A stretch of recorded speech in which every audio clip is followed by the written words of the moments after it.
아멘. 오늘 우리에게 주신 하나님의 말씀은 신약성경 고린도후서 10장 12절부터 18절까지의 말씀입니다. 고린도후서 10장 12절부터 18절까지의 말씀입니다. 신약성경 고린도후서 10장 12절부터 18절까지의 말씀입니다. 우리 함께 교독해서 읽도록 하겠습니다. 제가 먼저 읽겠습니다. 우리는 자기를 칭찬하는 어떤 자와 더불어 감히 짝하며 비교할 수 없노라. 그러나 그들이 자기로서 자기를 헤아리고 자기로서 자기를 비교하니 지혜가 없도다. 그러나 우리는 분수 이상의 자랑을 하지 않고 오직 하나님이 우리에게 나누어 주신 그 범위의 한계를 따라 하노니 곧 너희에게까지 이른 것이라. 우리가 너희에게 미치지 못할 자로서 스스로 지나쳐 나아간 것이 아니요 그리스도의 복음으로 너희에게까지 이른 것이라.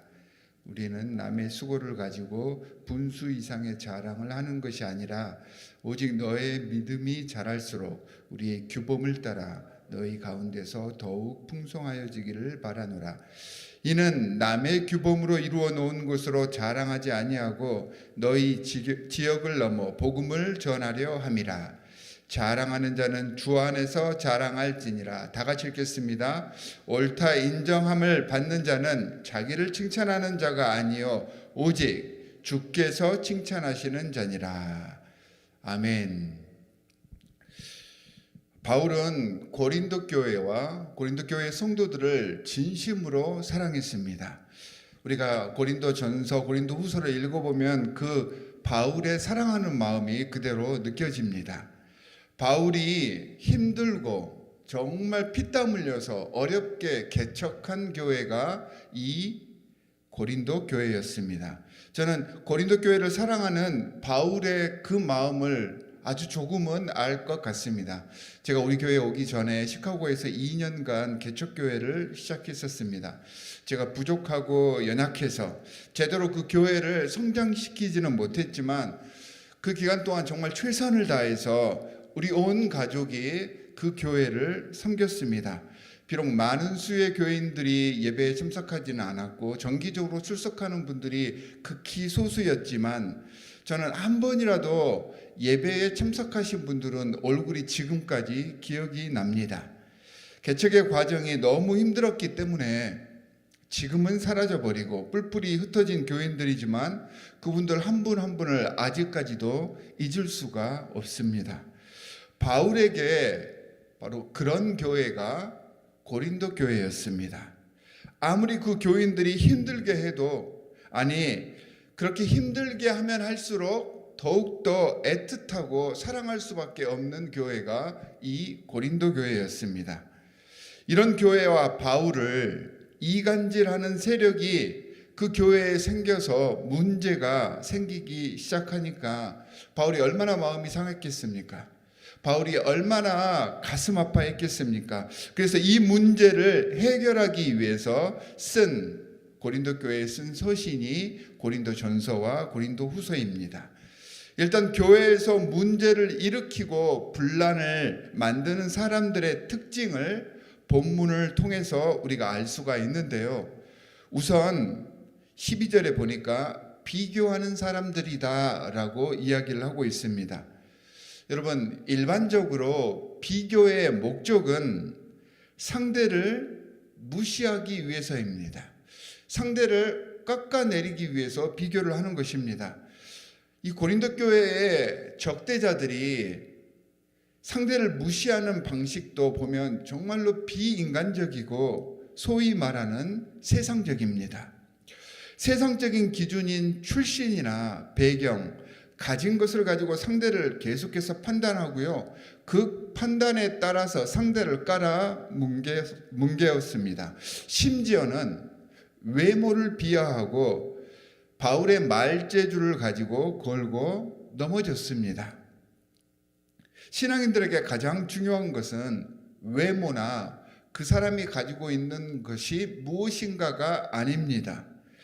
그 사람이 얼마나 영적으로 성숙했느냐가 신앙인에게는 가장 중요한 가치 판단의 기준입니다. 하나님께서 보시는 게 바로 그것입니다. 그리고 그렇게 영적으로 성숙한 사람들은 절대 분란을 일으키거나 공동체 속에서 문제를 만들지 않습니다.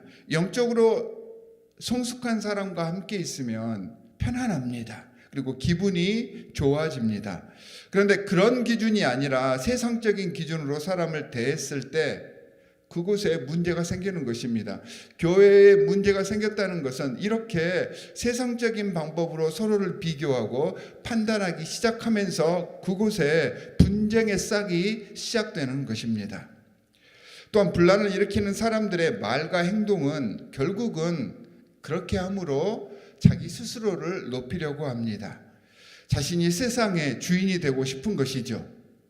그래서 자신이 만들어 놓은 원칙, 자신이 경험했던 신앙과 신학들, 자신의 세계관으로 다른 사람들을 판단하고 깎아 세우려고 합니다.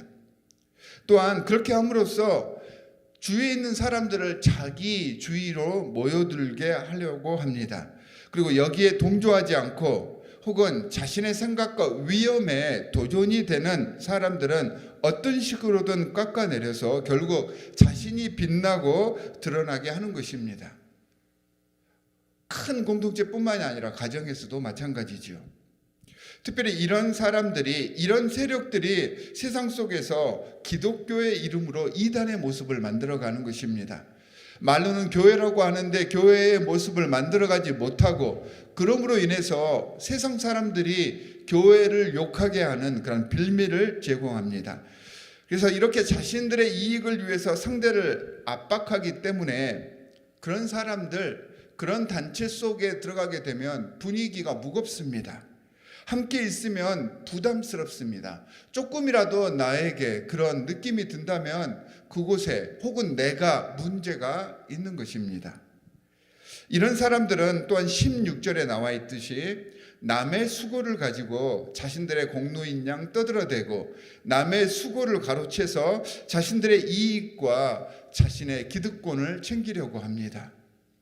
아까도 언급했듯이 이 고린도 교회는 바울이 개척한 그런 교회입니다. 바울은 말씀을 증거하며 선교할 때 다른 사람이 개척하거나 혹은 자기가 개척했더라도 떠난 후에 그 교회에 지도자가 있고 사역자가 있었을 때에는 절대로 자기 임의대로 말씀을 증거하거나 가지를 않았습니다. 그 사역자를 존중하고 그 사역자와 함께 하나님께서 함께하고 계심을 인정하고 거기에 순응했던 것입니다. 하나님의 공동체 속에서 구성원들이, 모든 성도들이 가져야 할 마음이 바로 이 마음입니다. 상대를 인정해 주는 것, 나랑 다른 사람이더라도 하나님께서는 그 다름을 통하여서 그 사람을 들어써 주신다라고 하는 것, 이게 공동체를 유지하기 위한 모든 성도들의 마음가짐이어야 합니다. 그 상대가 어떻게 다 마음이 맞겠습니까? 그 상대가 어떻게 다 내 마음대로 나하고 의견이 다 똑같을 수 있겠습니까? 다 사람들이 다르기 때문에 다를 수밖에 없습니다. 때로는 나랑 의견이 같아 보일 수 있겠지만 그것도 나랑 똑같은 그런 의견이 아닌 것입니다. 서로가 다르니까 맞을 리가 없습니다. 그럼에도 불구하고 상대를 세워주는 것, 상대를 있는 그대로 봐주는 것, 이게 교회가 성장하고 나아가는 기초가 되는 것입니다. 바울이 그렇게 했더니 바울이 세운 모든 교회들, 또한 바울의 영향을 받았던 모든 교회들이 교회의 각자 특성에 맞게 바울이 없었음에도 발전할 수 있었고, 또한 2000년이 지난 지금까지 그 모습을 유지해 갈 수 있었던 것입니다. 이렇게 교회와 공동체 속에서 분란을 일으키는 사람들과는 다르게 그 속에서 자기를 세우고 자기를 피하려고 하는 그런 사람들과는 다르게 바울은 자신을 표현합니다. 사실 당시 바울만큼 자랑할 만한 것이 많은 사람은 교회 안에 별로 없었을 것입니다. 족보나 전통을 최우선하는 유대사회 속에서 바울은 아브라함의 자손이었으며 베냐민 지파요, 당시 유명했던 최고의 스승인 가말리엘의 문화에서 율법을 공부했던 정말로 흠이 없는 학자였었습니다. 당시 최고의 신분인 로마의 시민권을 소지하고 있었고 개인적으로는 사업체도 가지고 있었던 사람이 바울이었습니다. 그럼에도 불구하고 그는 자랑의 근거를 17절에서 세상 사람들의 것과 같이 하지 말고 주 안에서 자랑하라 라고 권면하고 있습니다. 그러니까 우리의 기준이나 생각이 세상의 것들로부터 자유로울 수는 없겠지요.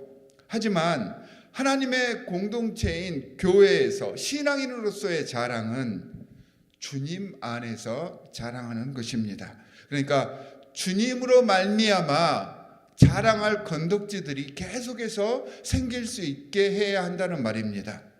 어떤 분들은 오해를 합니다. 주 안에서 자랑하라 라고 했으니까 내가 은사 받은 것, 내가 직분을 받았다고, 내가 기도를 잘하게 되었다고, 또한 내가 병 고침을 받았다고, 내가 예수 믿어 잘 살게 되었다고, 이런 것들을 자랑하라 라는 것으로 착각할 때가 많습니다. 여러분, 은사 받고 교회에서 직분을 받고 기도도 잘하게 되고 축복받고 치유함을 받고, 이 모든 것은 주 안에서 주님의 품성으로 섬기고 예수 그리스도의 마음으로 그렇게 세상을 사니까 우리에게 주시는 일종의 부수적인 선물 같은 것이고요. 이 선물 받은 것을 자랑하라는 것이 아니라 내 삶이 그리스도처럼 겸손하고 희생하는 삶이 되어졌기 때문에 그 모습을 보고 자랑하라는 말이었습니다. 그리고 마지막 절에서 바울은 진실로 옳은 자들은 자기가 옳다고 하는 자들이 아니라 주님께서 칭찬하시는 자이다 라고 말합니다. 나를 내 경험과 지식에 비춰서 자랑하지 말고 옳다고 주장하지 마시기 바랍니다. 나보다 남들, 다른 사람들, 여러 부류의 사람들이 이야기하는 내 모습이 어떤 모습인지를 볼 수 있어야 합니다. 그러니까 내가 생각하는 내 방식으로 나를 바라보는 것이 아니라 나를 바라봐주는 다른 사람들의 눈 속에서 나를 발견할 줄 아는 지혜를 가지시기 바랍니다. 그렇다고 이런 사람의 시선에만 포커스를 맞추라는 것은 아닙니다. 궁극적으로는 하나님의 말씀에 비추어서 나를 바라볼 수 있어야 합니다. 하나님의 말씀에 비추어서 나를 보고 있는 다른 사람들의 모습을 통해서, 다른 사람 속에서 비춰지는 내 모습을 통하여서 나를 바라볼 수 있어야 합니다. 철저히 나를 내려놓고 나를 비우자는 그러한 의미입니다. 오늘 우리의 하루도 바울이 자랑한 것처럼 스스로를 낮추고 섬기는 삶을 살아가시기를 바랍니다. 교회를 세우고 교회를 튼튼하게 성장시키는 귀한 교회의 지킴이들이 되시기를 주 예수 그리스도의 이름으로 간절히 축원합니다. 두 가지 기도 제목을 드리도록 하겠습니다. 우리 오늘 본문 말씀처럼 우리들의 자랑이 세상의 자랑거리가 되지 않게 하시고 주님께 칭찬받아 주님께서 자랑스러워하는 사람들이 되게 해주십시오라고 기도해 주시기 바랍니다. 또한 오늘은 하나님께서 우리에게 모국으로 허락해 주신 대한민국의 믿음의 촛대를 옮기는 모든 교회들을 위해서 기도해 주시고요. 또한 북한을 위해서도 함께 기도해 주시기 바랍니다. 우리 함께 두 가지 기도 제목을 가지고 기도하도록 하겠습니다.